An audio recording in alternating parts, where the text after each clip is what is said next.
হরে কৃষ্ণ হরিবোল ভক্তমণ্ডলী। আজকে আমরা আস্বাদন করব শ্রীকৃষ্ণের জন্মাষ্টমীর বিশেষ ভাগবত কথা থেকে সেরা 10টি কৃষ্ণলীলা। মনোযোগ দিয়ে ওনার অনুরোধ রইল।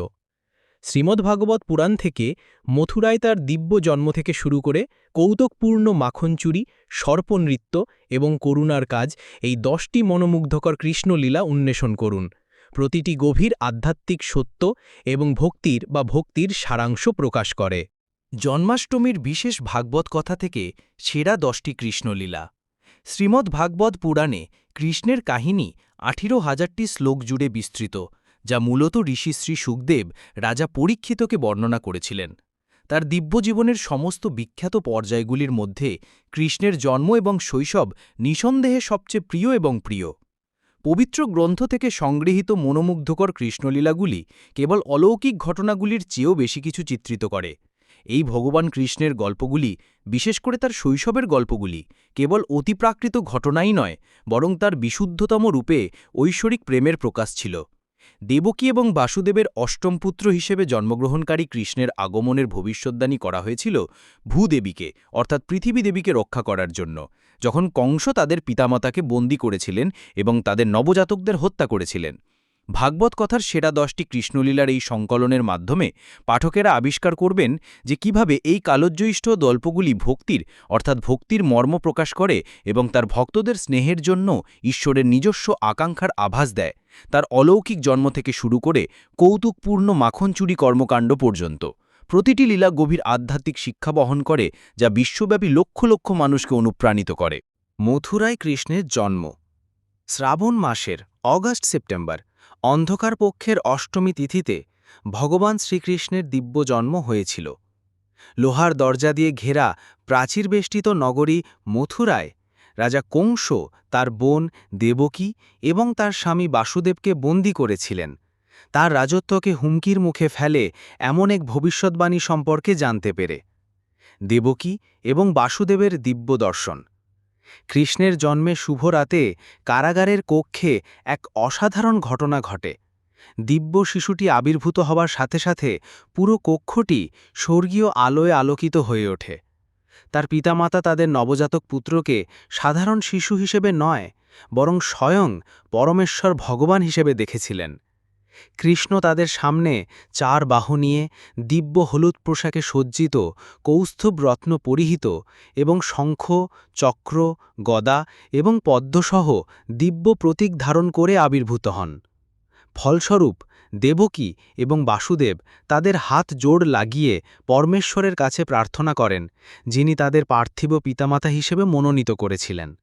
তদুপরি তারা বুঝতে পেরেছিলেন যে এই জন্ম কোনো সাধারণ ঘটনা নয়, বরং পৃথিবীতে ধর্ম পুনরুদ্ধারের জন্য পরিচালিত এক দিব্য খেলা ছিল। ভবিষ্যদ্বাণী এবং কংসের ভয়। বছরখানেক আগে একটি স্বর্গীয় কণ্ঠ ভবিষ্যদ্বাণী করেছিল যে দেবকীর অষ্টম সন্তান কংসের মৃত্যু ঘটাবে। এই স্বর্গীয় সতর্কবাণী কংসের হৃদয়ে এমন আতঙ্কে সঞ্চার করেছিল যে সে তার নিজের বোন এবং ভগ্নীপতিকে বন্দী করে রেখেছিল, তাদের প্রতিটি নবজাতককে পরিকল্পিতভাবে হত্যা করেছিল। তার ভয় মূলত তাকে একজন নির্দয় অত্যাচারীতে রূপান্তরিত করেছিল। কৃষ্ণের জন্মের সাথে সাথে কংসের উদ্বেগ চরমে পৌঁছায়। ইতিমধ্যে মথুরা জুড়ে অসাধারণ ঘটনাগুলি ঐশ্বরিক জন্মের ইঙ্গিত দেয়।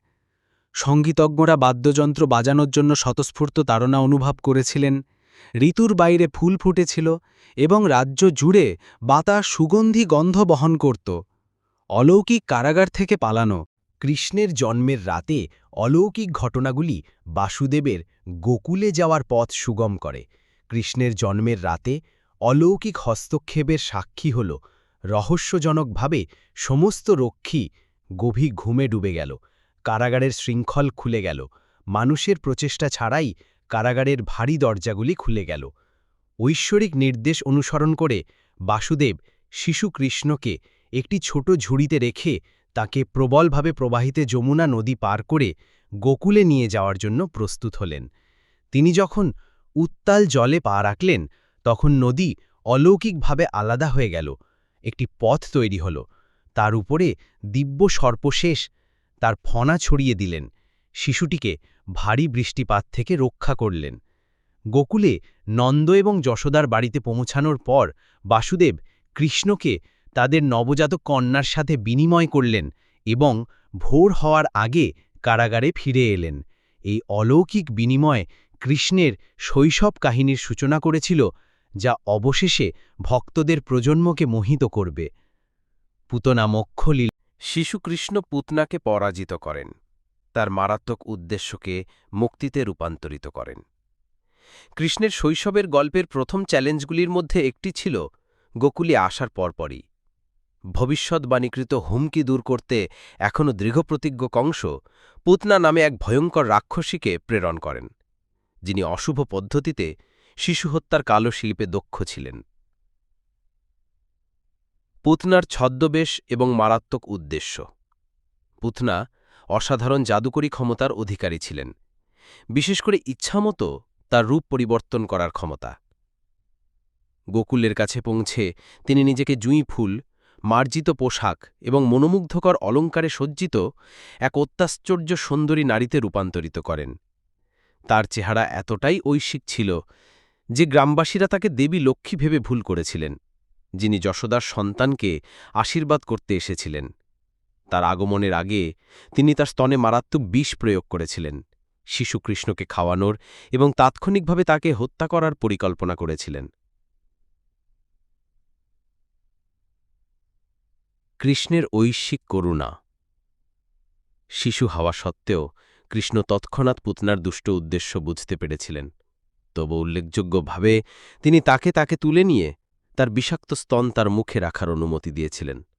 বিষের কাছে নতি স্বীকার করার পরিবর্তে কৃষ্ণ কেবল দুধই নয়, তার জীবনী শক্তিও চুষতে শুরু করলেন। পুতনার যন্ত্রণায় চিৎকার করে উঠলেন, মুক্তির জন্য ভিক্ষা করতে লাগলেন।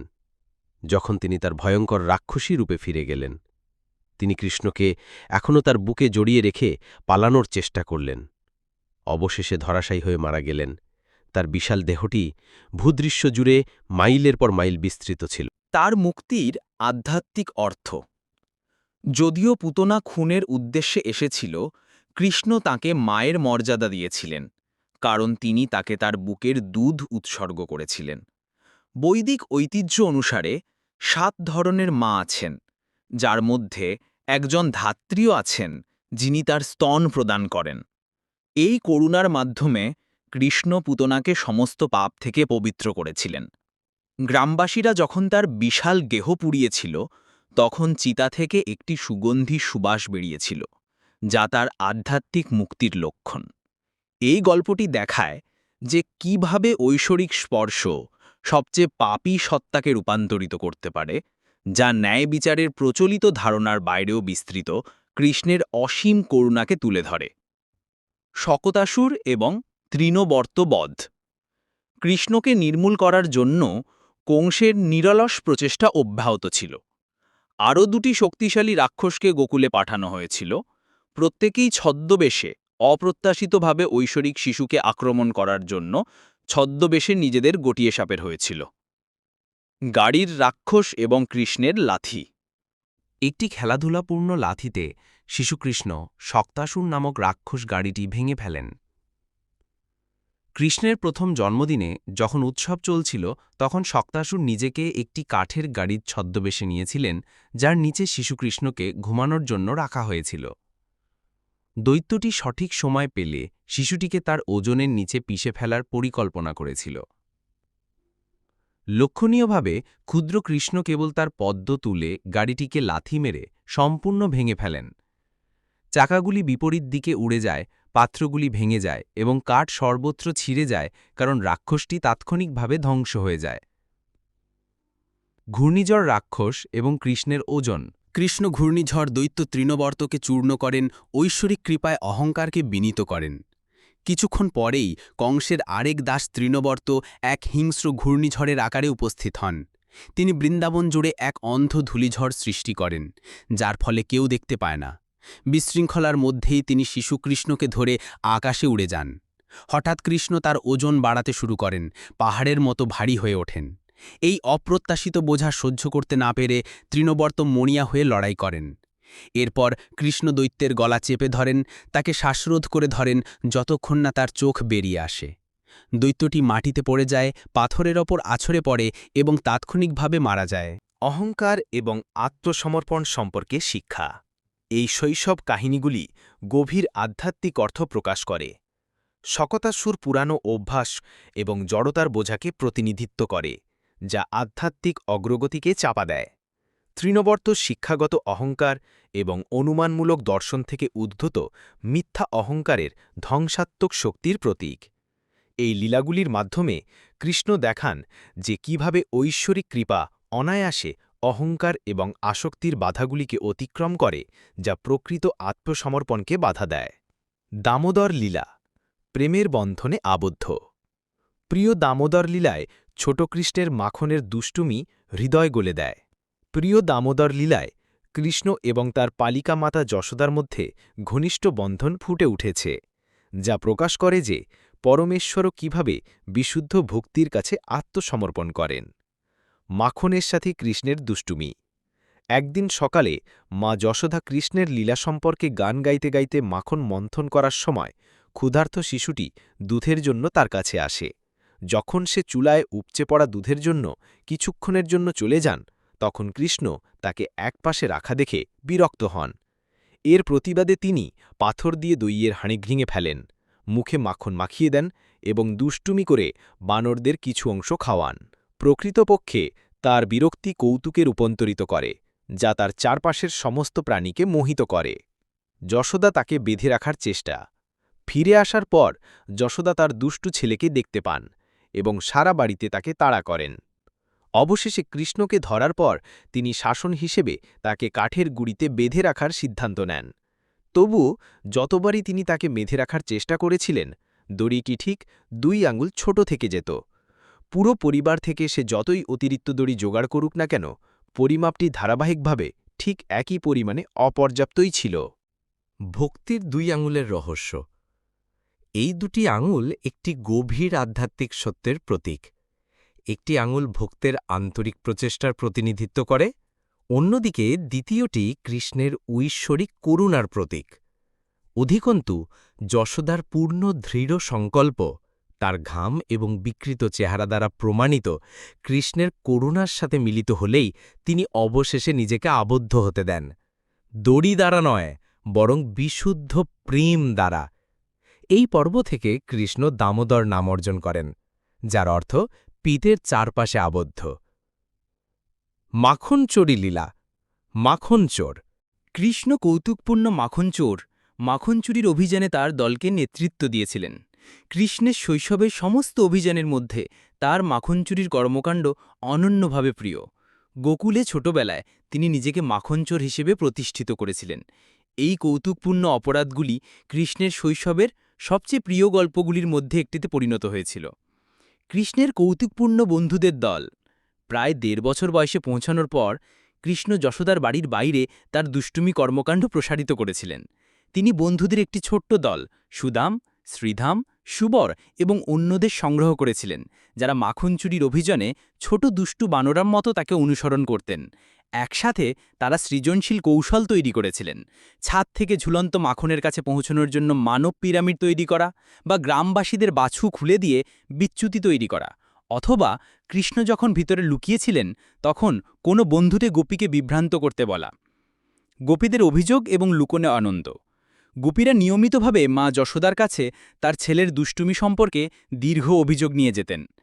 তোমার ছেলেটা এত দুষ্টু হয়ে গেছে, সে আমাদের ঘরে ঢুকে মাখন চুরি করে এবং মানরদের মধ্যেও বিতরণ করে, তারা প্রতিবাদ করত। তবুও তাদের আপাত হতাশার পেছনে লুকিয়েছিল গভীর অনুরাগ। প্রকৃতপক্ষে গোপীরা গোপনে যশোদার প্রতি করুণা করত, বিশ্বাস করত যে সে তাদের মতো ভাগ্যবান নয় যে সে কৃষ্ণের মনোরম কৌতুক প্রত্যক্ষ করেছে। কেন কৃষ্ণ হৃদয় চুরি করে, মাখন নয়? কৃষ্ণের মাখন চুরির গভীর আধ্যাত্মিক অর্থ ছিল খাঁটি সাদা মাখন, রাগ, অহংকার এবং অহংকার থেকে মুক্ত নিষ্কলঙ্ক হৃদয়ের প্রতীক। চিত্তাচোরা হিসেবে কৃষ্ণ মাখনের প্রতি প্রকৃত আগ্রহী ছিলেন না, তিনি খাঁটি ভক্তি চেয়েছিলেন। তার ঐশ্বরিক খেলা ধ্রুব স্মরণের সুযোগ তৈরি করেছিল। সাধারণ গ্রামের মহিলাদের তাদের প্রেমের মাধ্যমে উচ্চ ভক্তে রূপান্তরিত করেছিল। কালিয়ামর্দন সর্পের উপর নৃত্য। কালিয়ার ফনায় কৃষ্ণের ঐশ্বরিক নৃত্য যমুনাকে পরিষ্কার করেছিল, জীবনের পবিত্রতা ফিরিয়ে এনেছিল।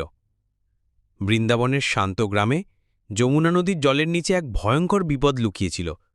বহু ফনায় চালিত ভয়ঙ্কর সর্প কালিয়া একসময়ের আদি জলকে বিষাক্ত করে তুলেছিল, যার ফলে মাইলের পর মাইল মৃত্যু এবং ক্ষয়ের পরিবেশ তৈরি হয়েছিল। বিষাক্ত যমুনা এবং কালিয়ার আতঙ্ক।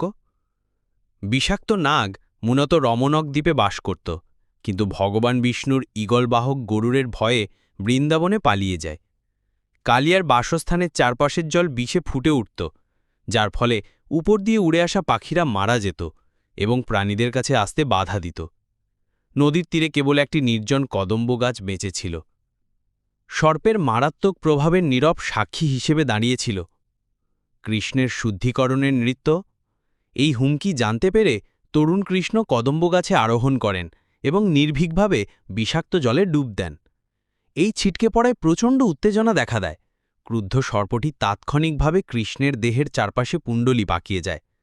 নিজেকে কিছুক্ষণের জন্য জড়িয়ে রাখার পর কৃষ্ণ তার রূপ প্রসারিত করেন, কালিয়াকে তাকে মুক্ত করতে বাধ্য করেন।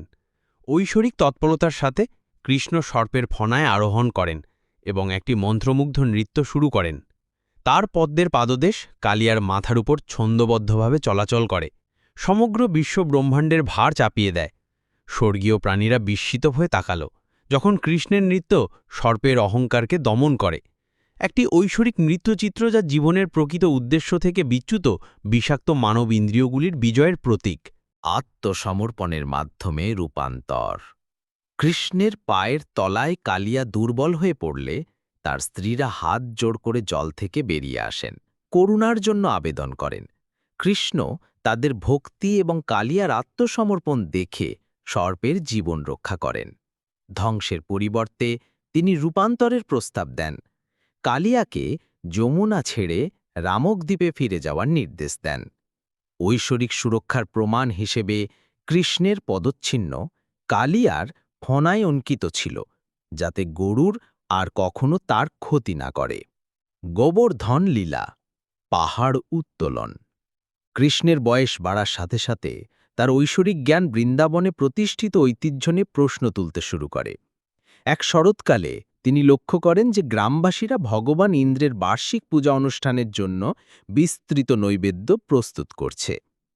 ইন্দ্রের কর্তৃত্বকে চ্যালেঞ্জ এই আচারের পিছনে উদ্দেশ্য আবিষ্কার করার পর কৃষ্ণ প্রবীণদের কেবল বৃষ্টিপাতের জন্য অন্ধভাবে ইন্দ্রের পূজা করার বিষয় প্রশ্ন তোলেন। তিনি যুক্তি দিয়েছিলেন যে তাদের জীবিকা সরাসরি গোবর্ধন পাহাড় থেকে আসে, যা গবাদি পশুদের জন্য ঘাস, তার ঝর্ণা থেকে জল এবং তাদের সম্প্রদায়ের জন্য আশ্রয় প্রদান করে।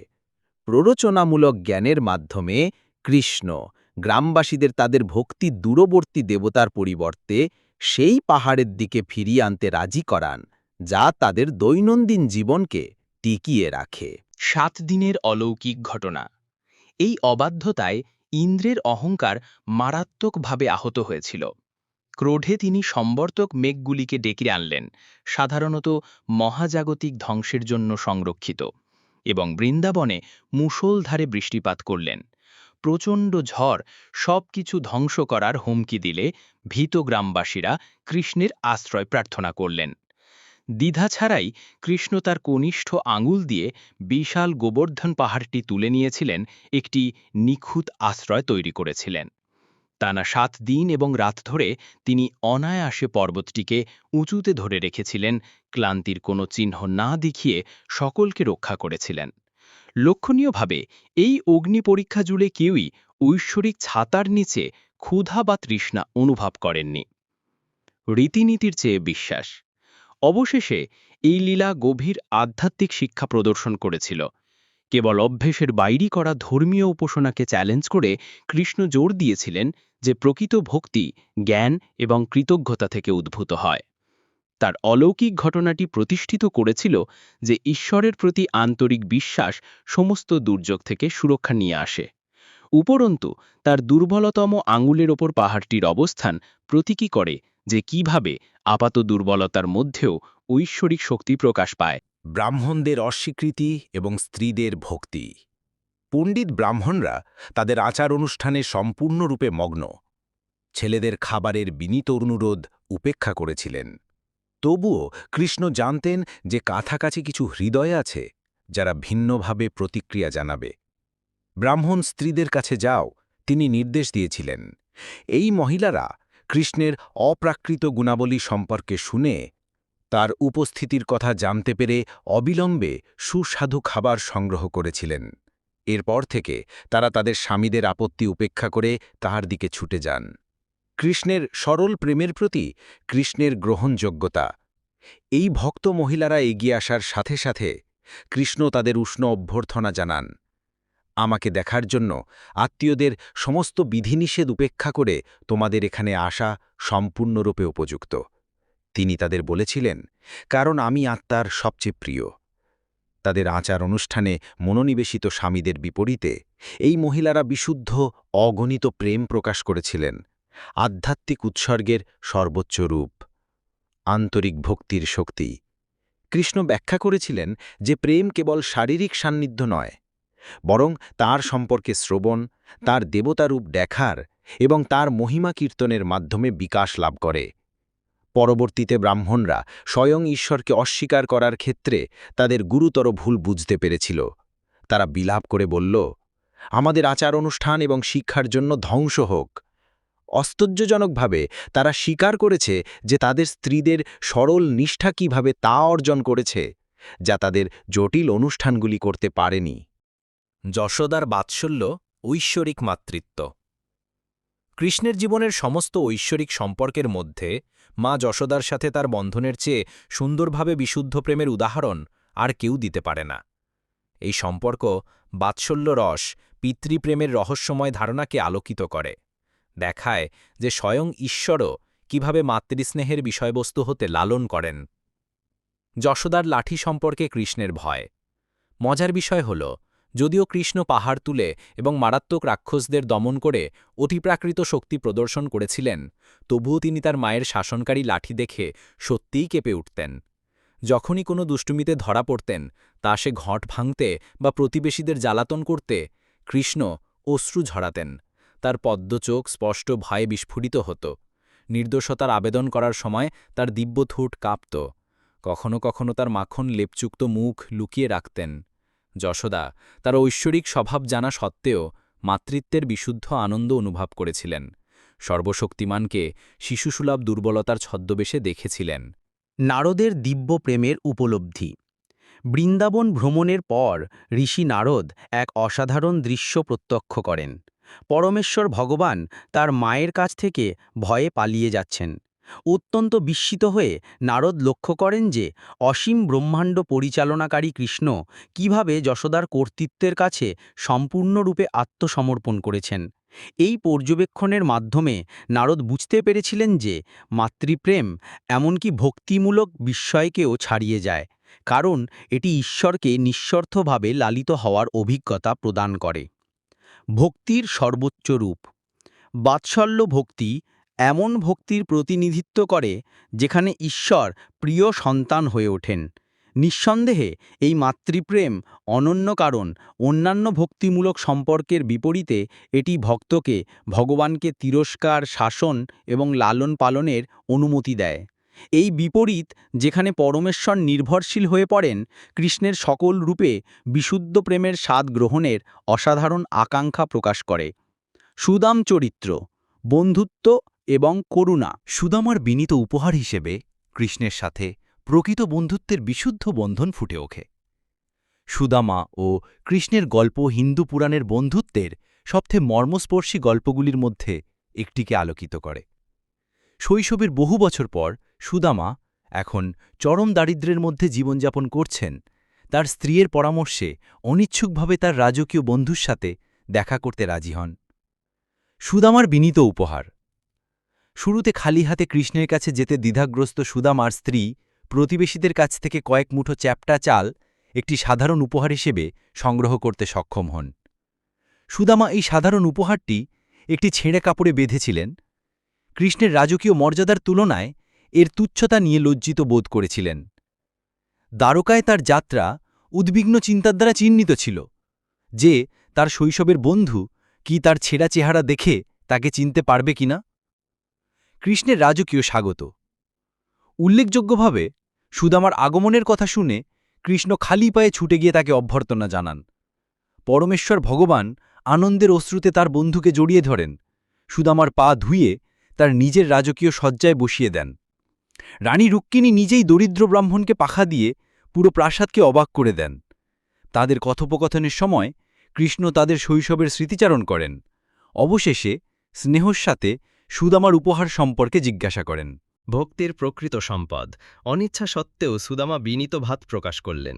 কৃষ্ণ তা অত্যন্ত আনন্দের সাথে খেয়ে ফেললেন। ঘোষণা করলেন যে ভালোবাসার সাথে দেওয়া ক্ষুদ্রতম নৈবেদ্য তাকে ভক্তিবিহীন বিশাল উপহারের চেয়ে বেশি খুশি করে। সুদামা কিছু না চেয়েই বাড়ি ফিরে এলেন, কিন্তু তার বিনীত কুঁড়ে ঘরটি মহৎ প্রাসাদে রূপান্তরিত দেখতে পেলেন। একটি ঐশ্বরিক আশীর্বাদ যা প্রমাণ করে যে প্রকৃত সম্পদ সম্পত্তিতে নয়, বরং বিশুদ্ধ ভক্তিতে নিহিত। উপসংহার: ভগবান কৃষ্ণের জীবনের এই 10টি ঐশ্বরিক লীলা প্রজন্মের পর প্রজন্ম ধরে চলা মনোমুগ্ধকর গল্পের চেয়েও অনেক বেশি কিছু প্রকাশ করে। যদিও আপাতদৃষ্টিতে শিশুসুলভ কৌতুক এবং অলৌকিক কৃতিত্ব, প্রতিটি আখ্যান গভীর আধ্যাত্মিক শিক্ষা বহন করে, যা বিশ্বব্যাপী ভক্তদের সাথে অনুরণিত হয়। কৃষ্ণের জন্ম নিজেই প্রকৃতির নিয়মকে লঙ্ঘন করেছিল, এমন একটি জীবনের মঞ্চ তৈরি করেছিল যা সাধারণ অস্তিত্বকে ছাড়িয়ে যাবে। পুতনা, শকতাসুর এবং তৃণবর্তের মতো অসুরদের সাথে তার সাক্ষাৎ দেখায় যে কিভাবে দেবতা অনায়াসে অশুভ শক্তিকে পরাজিত করে। তদুপরি দামোদর গোবর্ধন লীলা অবশ্যই ঐশ্বরিক সুরক্ষার সবচেয়ে উল্লেখযোগ্য প্রদর্শনগুলির মধ্যে একটি, যা অন্ধ আচার অনুষ্ঠানকে চ্যালেঞ্জ করে এবং ব্যবহারিক আধ্যাত্মিকতার ওপর জোর দেয়। একইভাবে ব্রাহ্মণ স্ত্রীদের সাথে পর্বটি তুলে ধরে যে আন্তরিক ভক্তি কিভাবে কঠোর ধর্মীয় রীতিনীতিকে ছাড়িয়ে যায়। কৃষ্ণের সম্পর্ক মা যশোদা বা বান্ধবী সুদামার সাথে হোক, বিশুদ্ধ প্রেমের বিভিন্ন মাত্রা প্রতিফলিত করে। এই লীলাগুলির মাধ্যমে আমরা কৃষ্ণকে অতি প্রাকৃততা এবং সহজলভ্যতা উভয়কেই মূর্ত করতে দেখি। তার ঐশ্বরিক নাটকীগুলি বিভিন্ন মানসিক বন্ধনের মাধ্যমে ভক্তদের সাথে সংযোগের জন্য ঈশ্বর কিভাবে আকুল আকাঙ্ক্ষা করেন তার নিখুঁত উদাহরণ হিসাবে কাজ করে। এই গল্পগুলির আধ্যাত্মিক সারমর্ম কেবল তাদের অতি প্রাকৃত উপাদানগুলিতে নয়, বরং যারা তাদের অর্থ গ্রহণ করে তাদের জন্যে যে রূপান্তরকারী শক্তি ধারণ করে তার মধ্যেই নিহিত। এই কালজয়ী গল্পগুলি কৃষ্ণকে কেবল ঐতিহাসিক বা পৌরাণিক ব্যক্তিত্ব হিসাবে নয়, বরং একটি শাশ্বত উপস্থিতি হিসাবে প্রতিষ্ঠিত করে, যা ক্রমাগত মানবতাকে ঐশ্বরিকের সাথে একটি প্রেমময় সম্পর্কে আমন্ত্রণ জানায়। অতএব কৃষ্ণের লীলা শতাব্দী ধরে প্রাসঙ্গিক থাকে, কারণ তারা সরাসরি মানুষের হৃদয়ের সাথে কথা বলে, আমাদের মনে করিয়ে দেয় যে আধ্যাত্মিক সংযোগ প্রেমের মাধ্যমে ঘটে, বিস্তৃত আচার অনুষ্ঠান বা বৈদিক বোঝাপড়ার মাধ্যমে নয়। এই শৈশবের গল্পগুলির উত্তরাধিকার টিকে থাকে কারণ এগুলি আমাদের গভীরতম আধ্যাত্মিক ক্ষুধা মেটায়, যা দেখায় যে বাহ্যিক পরিস্থিতি নির্বিশেষে আন্তরিক ভক্তির প্রতি দেবতা কিভাবে সাড়া দেয়। কৃষ্ণের ঐশ্বরিক খেলা আজও অব্যাহত রয়েছে, হৃদয় স্পর্শ করে এবং ঐশ্বরিক প্রেমের এই প্রাচীন কিন্তু সতেজ আখ্যানের মাধ্যমে জীবন রূপান্তরিত করে।